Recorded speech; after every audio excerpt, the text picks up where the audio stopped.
All right, hello guys. How are you? Guess I have you muted, but hope you guys are doing well.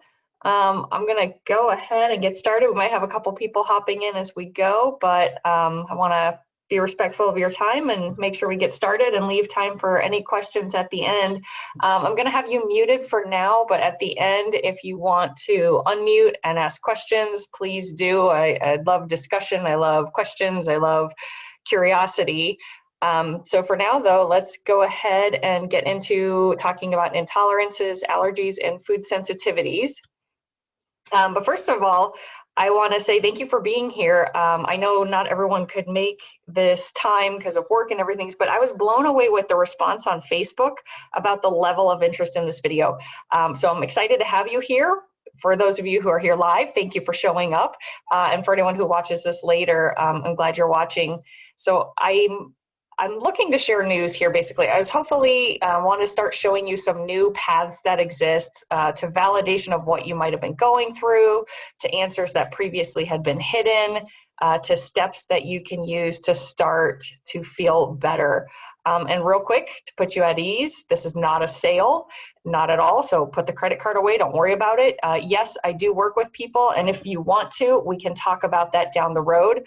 But for today, just rest assured, I am simply sharing information, trying to spread awareness, and inviting you to connect on Facebook if you want to at the end. Now, I had a couple people ask me, like, why am I doing this for free? So fair question. Let me introduce myself. My name is Kate. I am the owner of Adventure Bound Fitness and Nutrition, the creator of the Empowered Healing Program, and like many people at the beginning of all of this pandemic fun this year, I did transition to 100% virtual telehealth work. But my background is that I became a registered dietitian in 2006, and I've been studying different angles of health ever since, sort of adding personal trainer and yoga teacher to that list. I worked clinical, I worked chiropractic, I worked gyms, and what I learned was that conventional medicine only goes so far. And I had a family member with health issues that stemmed from the wonderful general quote of IBS.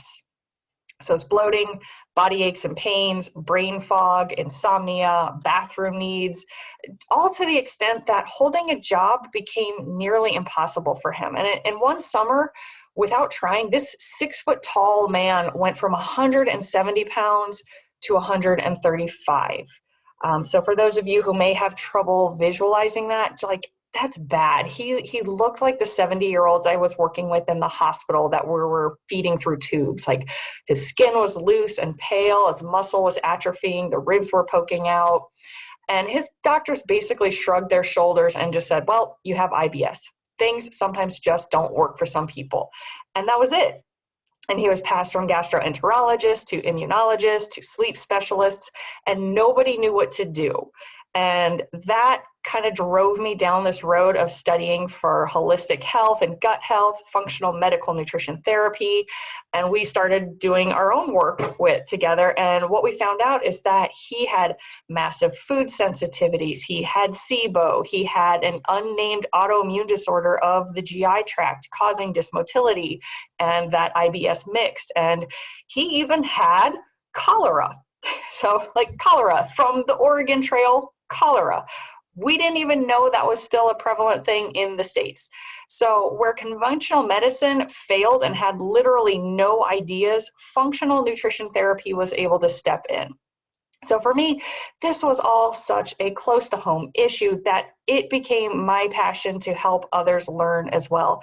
I was frustrated at the way he was shrugged off. I was angry at the lack of answers, the fact that people started to tell him like he was just making excuses, or he was lazy, or it was all in his head, and maybe he was crazy. And maybe some of you can relate. So if that sounds like a story you've been through, drop me a 1 in the comments. Let me know you can hear me out there. But it bothered me because we found out, especially, that information is out there. These answers were there, but I don't know, it was hidden, I guess. It was brushed aside and ignored from conventional medicine. So it has become my passion to help people learn, to help them be empowered, to understand the science and the research that's coming out, what's going on in your body, why our medical system is the way it is and not the way I wish it could be. So I just strictly want to share this with you for you to share it with others. And I do invite you to connect with me on Facebook, ask more questions. I'm doing like a weekly talk in my Facebook group, posting it on Facebook called Gutsy Gals, and we talk about different things. So I want that information out there for people. I know this can get controversial. I know it can get confusing. I have gotten into it with doctors before. But I really believe in the research. I believe in the results that I have seen and that colleagues working in similar styles have seen with their patients and clients. So that is why I'm doing this.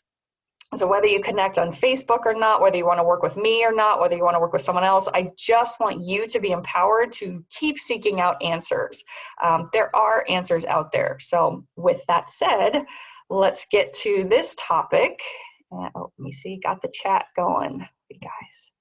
Yes, you can hear me good. Real quick, before we go too deep in this video, I mean, I'm going to go as deep as I can, but understand this is still kind of surface level look at the differences of intolerances, allergies, and sensitivity. It can be incredibly complex and very overlapping. So please understand this is kind of like a level 101 understanding of it. There are some exceptions to every rule. This may not apply 100% to everyone, but this is sort of the big general bulk of the idea. So if you want to go deeper, I am here for you. Connect with me on Facebook, jump in the free Facebook group. If you want to set up a call, whatever it is to help answer questions. And understand there are decades of research behind gut health and these three reactions to food. I've been studying food sensitivity since 2008, I think, and it was already well growing at that point. So again, the research is there. So I don't have time to get into everything because it is so expansive, but I promise I am trying to give you the best information that I can in this short time. Okay. 1 minute. Trying to turn off videos. There we go. Okay. So, I get this a lot from people. It is confusing and complex and people don't get it. And I'll have people tell me, oh, I've got a lot of gas and bloating. My bathroom habits are kind of crazy. I wish I could sleep better, but my joints ache and I feel brain foggy all day. And I might say something like, it sounds like you might have some food sensitivities and inflammations. And they interrupt me, no, my doctor tested me for allergies. I don't have those. So that's a very common conversation and common misconception, or some variants on it. And it can come down to nuances, but there are major differences between food allergies and food sensitivities. And testing for one does not determine the status of the other. And while we're at it, we are going to include the important note of food intolerance as sort of a third variant. And the frustrating truth is that many medical experts don't fully understand the difference among all of these categories, so asking a conventional practitioner may not give you accurate information. Again, that disclaimer, that's not everybody. There are some doctors out there who are reading this and catching up, but it's not always their wheelhouse. But it is important for you to know because they are different and they have different mechanisms of action, and therefore they have different approaches when it comes to controlling symptoms and finding the root cause. So quick note, getting some more. Welcome everybody. Let's see here. Perfect. Okay. So quick note, if you did not get the handout that summarizes all of this and you would like it, drop your chat in the email, drop your email in the chat real quickly and I'll make sure to email you the summary, kind of the PDF handout that goes over this. I know I gave it to a lot of you already, but if you did not get that and you want it, make sure I get your email address. So it compares and contrasts and has a few of the cited sources and research. So again, if you did not get that handout, drop your email in the chat and I'll be sure to connect with you. So, okay, are you guys ready to untangle all these food issues? Drop me a yes if you are ready to get this going. Oh, got some yes, everyone can hear me. Beautiful, beautiful.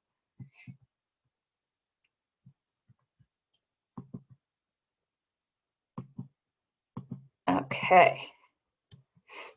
Want the handout. So for now, what we're going to do is look at the general differences between these three reactions.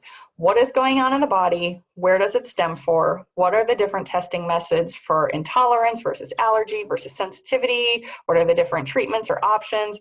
And we are going to get into the immune system a bit and what it's doing, because that is sort of the differentiation among some of this. And at the end, I do have some links and info about some evidence. We're not getting into the monotonous, dry details of research studies, but I want you to see that it's out there, and that's in that handout. So, and then there's also, we'll cover kind of what's next, what can you do to connect, get that free handout, and also there are some additional free offers and free trainings that I'll be working on in the future if you want those as well. So, starting with food intolerances. Most people are familiar with the idea of lactose intolerance. So this is kind of a simple one in that sense, that a lot of people are familiar. A food intolerance is simply the inability to break down or digest certain foods. Often it's because our digestive enzymes are low or the stomach acid isn't acidic enough. In the case of lactose intolerance, it's the enzyme lactase that is low. Lactase would break down the lactose molecules, which is like a sugar molecule in dairy. And when that lactose can't be broken down, it can cause digestive discomforts. So gas, bloating, diarrhea, those kind of things, digestive issues usually. Now, a lesser known example is protein. So there are people who sometimes just insist like, oh, protein doesn't feel good. It doesn't sit right. So has anybody ever heard that from people? They're like, I just can't eat chicken, beef, fish, none of it sits right. So often what that means is the stomach acid is not as acidic as it should be. Protein can be a little harder to break down. So if the stomach pH isn't right, those proteins can sit heavy in the stomach. And then that can show up again as like bloating or heartburn.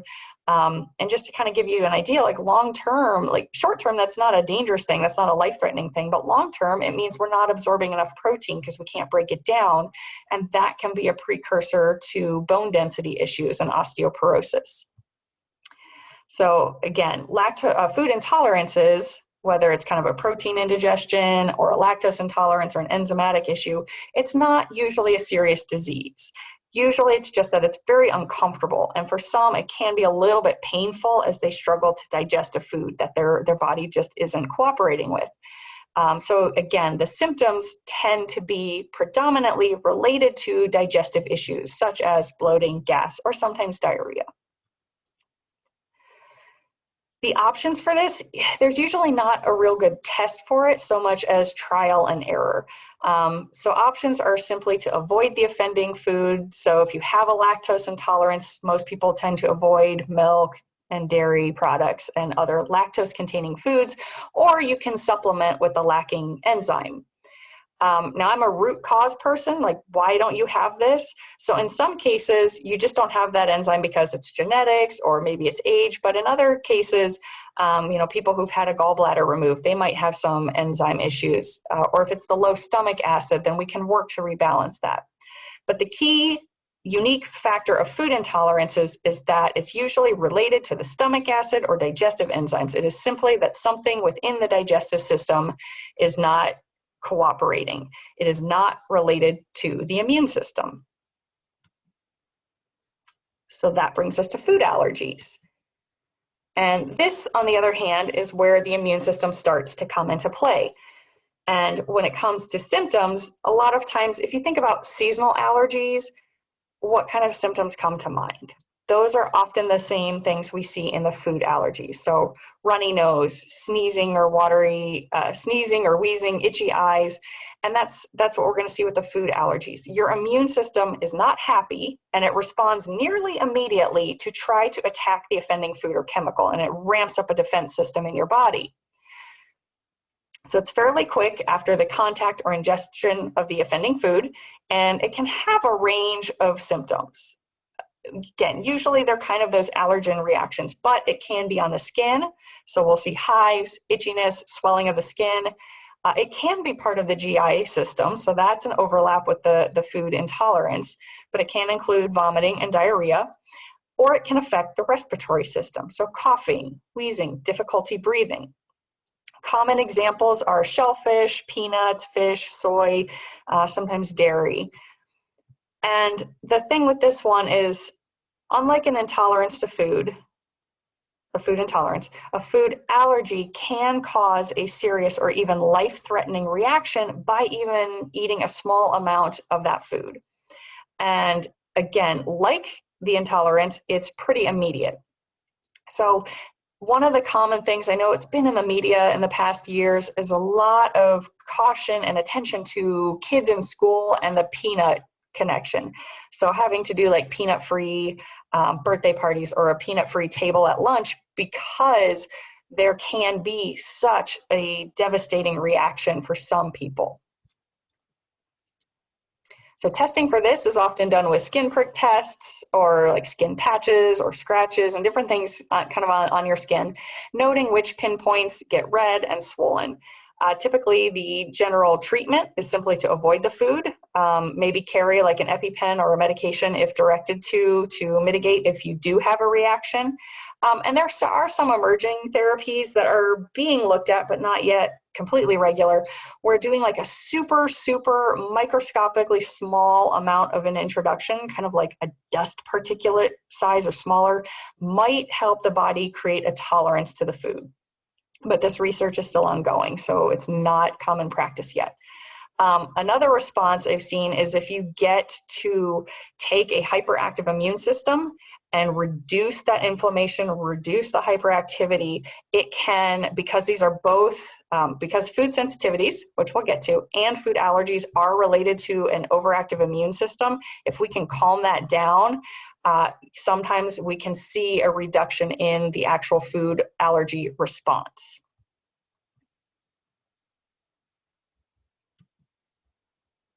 So, key point with the food allergies. It is a response by the immune system, not the digestive system, and it is quick.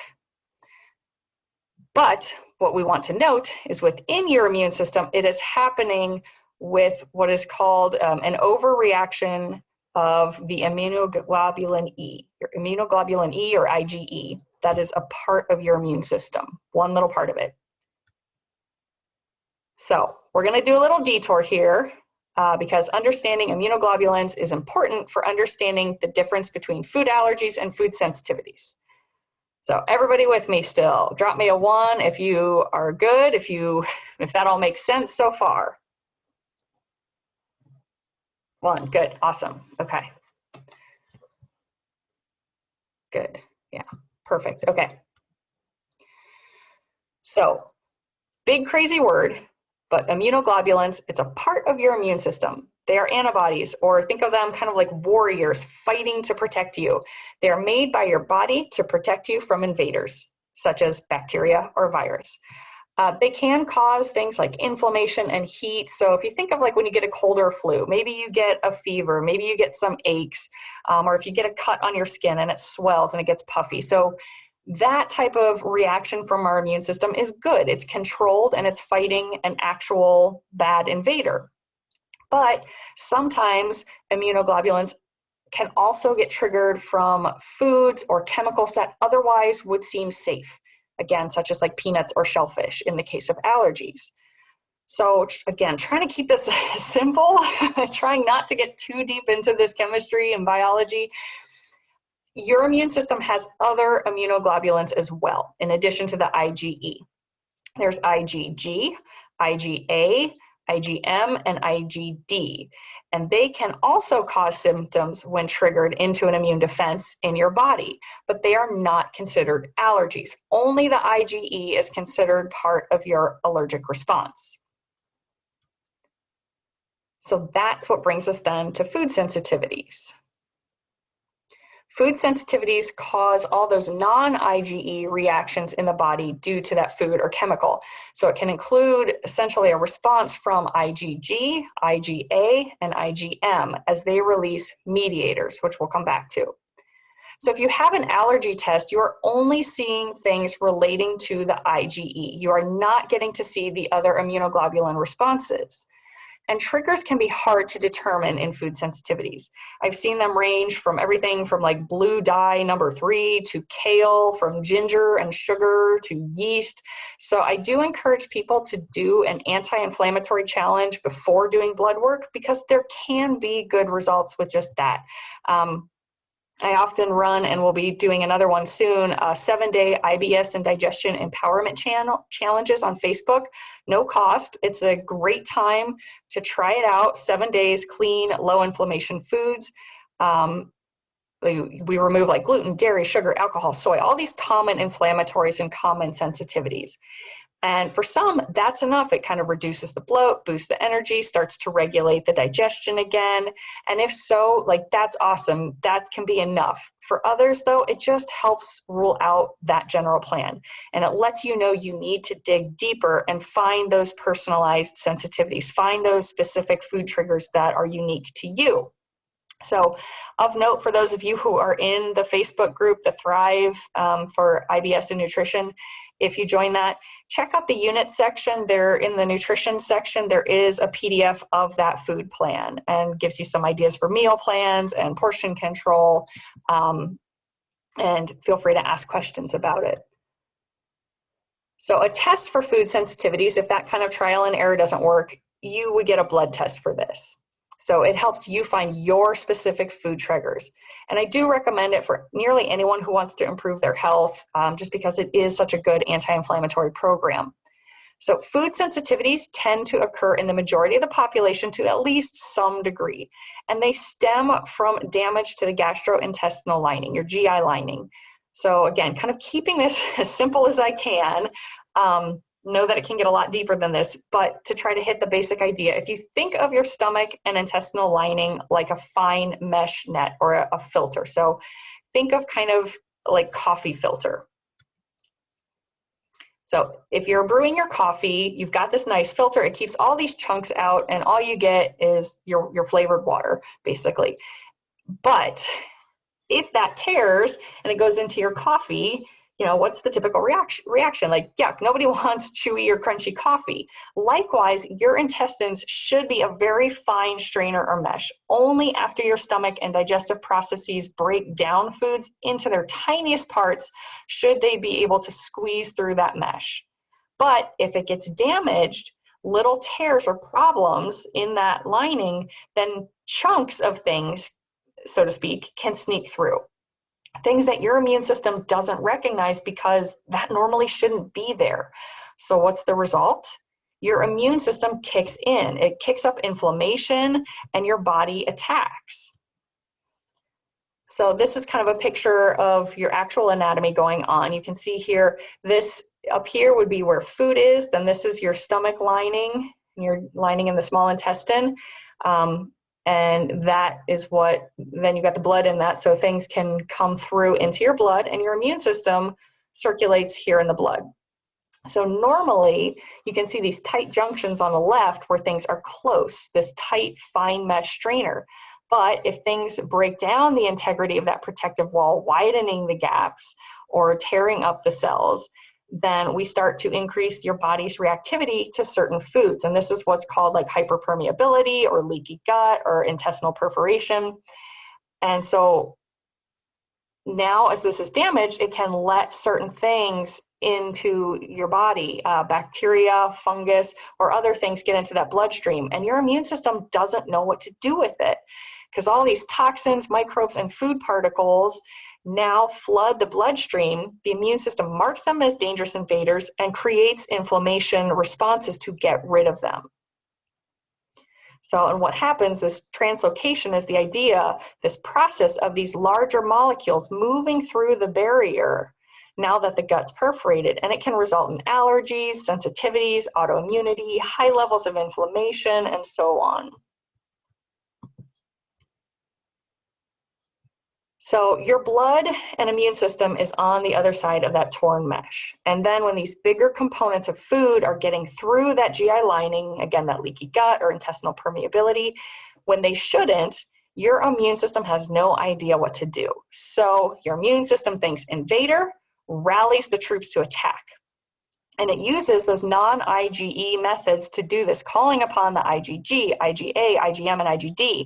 And these troops raise the alarm, call in more immune system players, release weapons to fight. And these weapons have some crazy names that you might have heard in the news lately, such as cytokines and histamines and interleukins. So those are the mediators of your immune system. They help fight. They create some inflammation. They cause problems when they're out of control.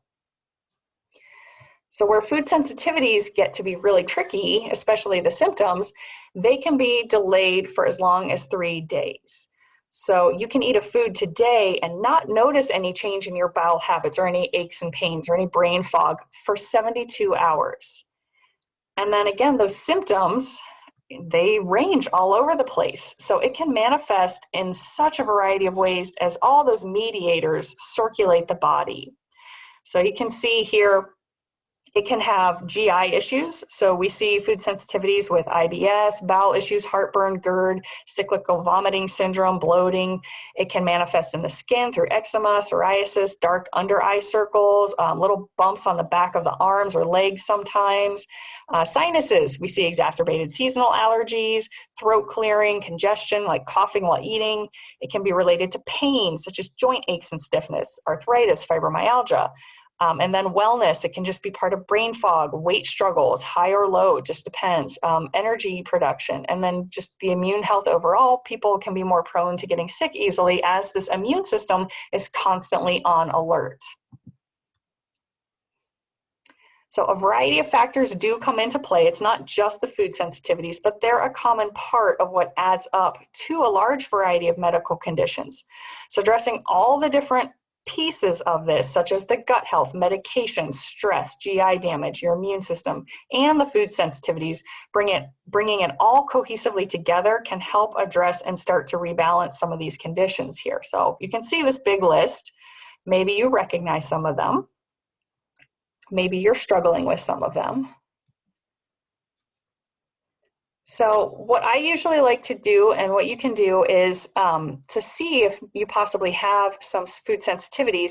Again, they can be so broad and so general, and it can overlap with other illnesses. So it can be hard to know without testing what your trigger foods and chemicals are. So you can look at symptom scores, and I can send you a PDF of this if you want, or I'm sorry, it's an Excel sheet. But what it does, it helps to actually quantify your symptoms. So based on the frequency and severity, if you address the food sensitivities and you do the work to help fix that root cause of why you have the food sensitivities, why your GI lining became damaged, on average, people can cut their symptom score in half minimum, meaning you can feel at least 50% better in less than 90 days without taking extra medications. So we'll get into this a little bit more as well if you want to take a look at it. So again, I do want to note, it's important to note that just removing food sensitivity triggers, like the trigger foods, it's a big first step on the path to wellness, but it's not the only thing. So for anyone who's tried to follow, say, like a low FODMAP diet, but you've never been able to wean off of it, you didn't address the root problem. You are simply masking symptoms with the restricted food list. Usually low FODMAPs is to try to help kill off SIBO. So if you can't wean off of that, it means that SIBO is very likely still there. So same thing with removing the food triggers and the food sensitivities. If you get your lab work done and you see that list, that's a good start, but you still need to address that underlying problem. What caused it in the first place? And remember too that the longer one has been sick, the more inflamed a person is, the more additional factors that are present, such as medications, genetics, environment, and more. You might need to get into more specific plans and a little bit more intensive a program, but there still are answers, and food sensitivities are a good springboard to start from.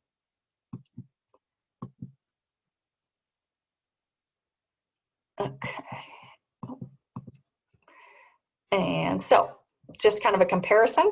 I'm not going to read it, but you can kind of see the difference between food intolerances, allergies, and sensitivities related to which system it's affecting, how quick symptoms arise, what symptoms can be, the severity, what ways you can test, and some plans or treatment ways you can address it. Let you look at that for a second while I get a drink of water real quick.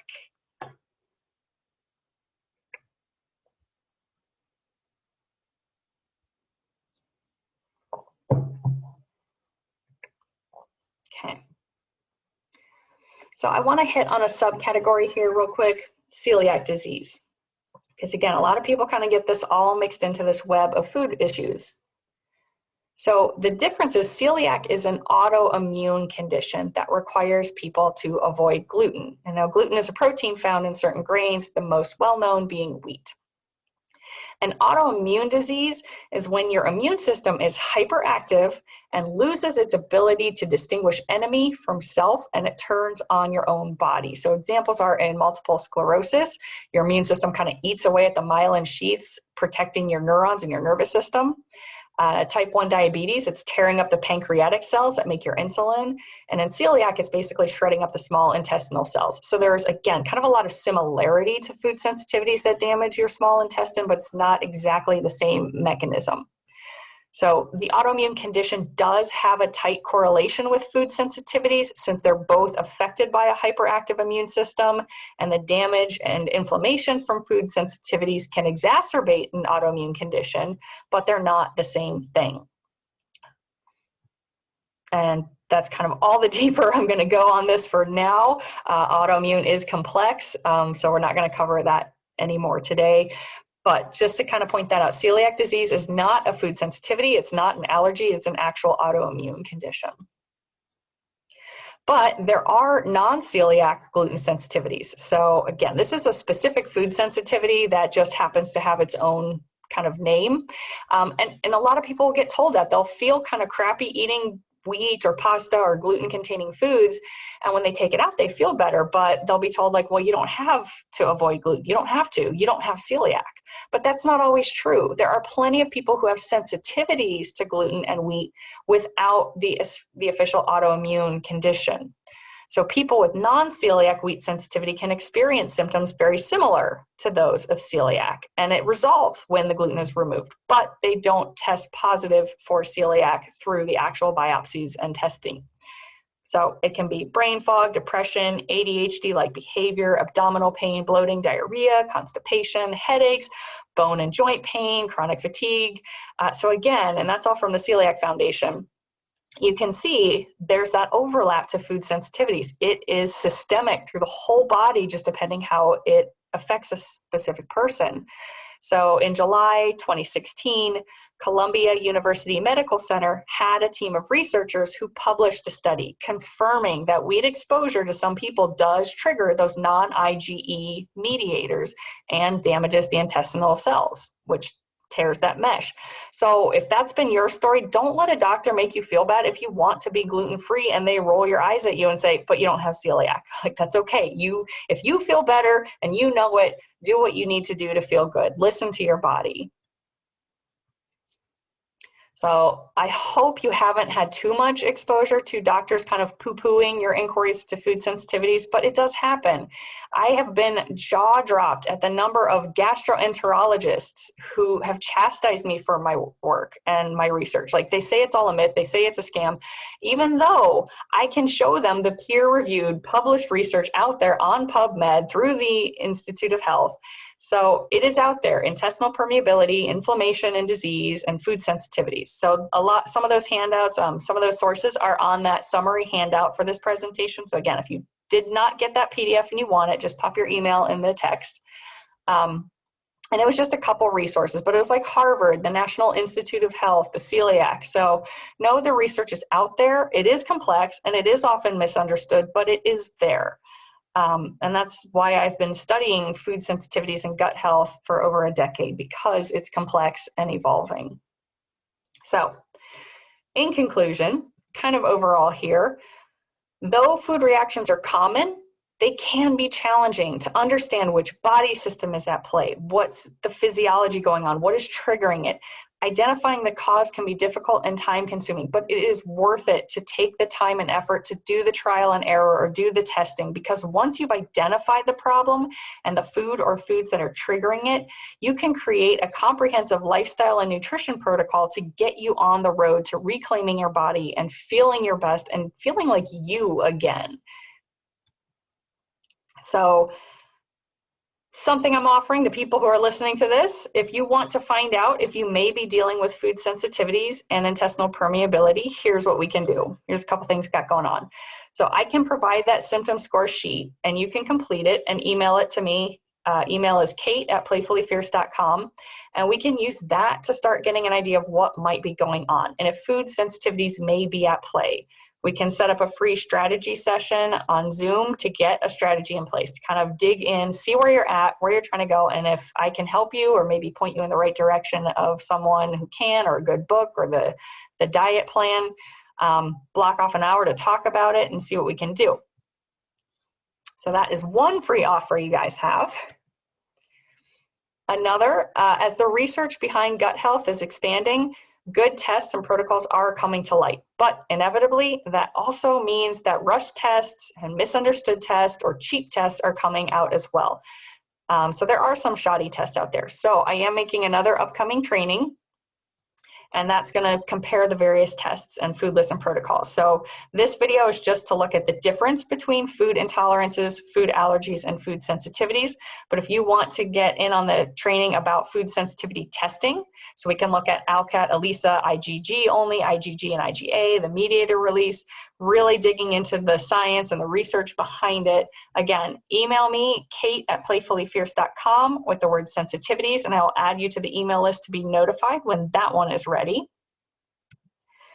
And another one I'm creating is on gluten and dairy. So it'll go over common and hidden sources of gluten, discuss a little bit more about how it can damage the GI. And then we're going to look at how dairy and gluten can be behind some autoimmune conditions, and specifically how dairy and gluten can affect the thyroid. So if you want that one, email me about gluten and dairy, and I will add you to that free training list as well. So next steps from here. Be sure to download the handout if you haven't already, the summary of all this. I sent most of it to you through Facebook Messenger, but if you hadn't gotten that, or it's also in the Thrive Facebook group, so connect with me, make sure we get that to you. And also reach out if you want to see what your symptom score is and set up that free strategy session. And then please just, if this video was helpful at all to you, I will get the recording sent out later. Let me know if it was helpful. Let me know if there was something confusing. Let me know if there was a little aha moment that just made things click for you. And then share it, let other people see it, and hopefully help them start to feel empowered about what's going on as well. And all the recordings and everything are going to be put in the Thrive Facebook group. So then I encourage you to connect.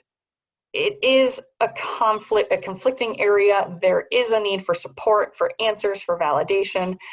So that's my link on Facebook. You can message me directly. You can hop in the Thrive Lifestyle and Nutrition for IBS and Digestive Issues Facebook group, ask questions there.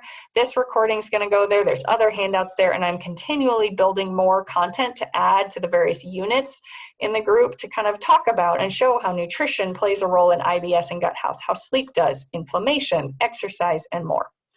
And then again, if you want more on the sensitivity test or on the gluten and dairy training or any education just coming down the pipeline, just shoot me an email and I will add you to that list. So your turn. If you want, either drop a question in the chat or feel free to unmute yourself and let me know what questions you've got, if any.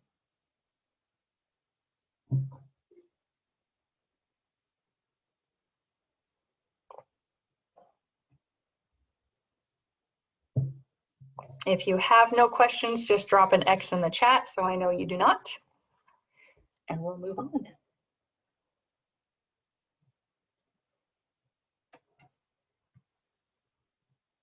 Awesome. No questions. All right.